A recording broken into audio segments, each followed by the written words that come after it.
মহাকুম্ভে যাওয়ার পথে পথ দুর্ঘটনায় মৃত্যু, পরিবারের পাশে দাঁড়ালেন সাংসদ কীর্তি আজাদ, জানালেন সমবেদনা। মৃত মহিলার নাম রেখা ঘোষ, বয়স 50, দুর্গাপুরে 16 নং ওয়ার্ডের সুকান্তপল্লী এলাকার বাসিন্দা।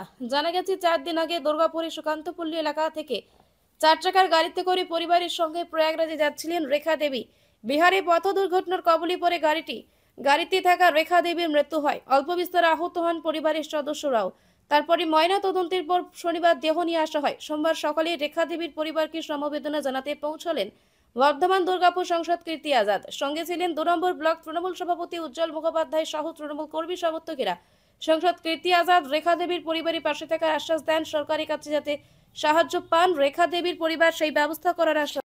भाड़े की गाड़ी से जिसमें रजिस्टर नंबर, ये तो भाड़ी का गाड़ी है, इलाहाबाद के लिए जा रहे थे, पिछले बिहार से उतरा जिला अंतर्गत पहुंचे आदिवासी। उस गाड़ी का जिससे हुआ वो कहाँ है? जिस गाड़ी के साथ एक्सीडेंट हुआ उसका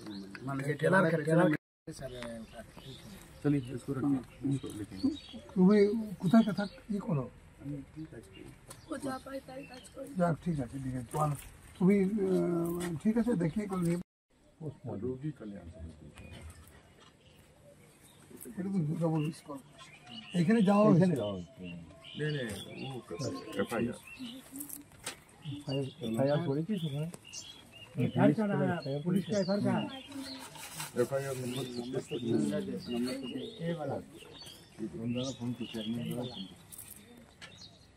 আমি ফোন করছি দাদা। ওখানে কি বলছে, ওখানে ভাষা কিছু বুঝতে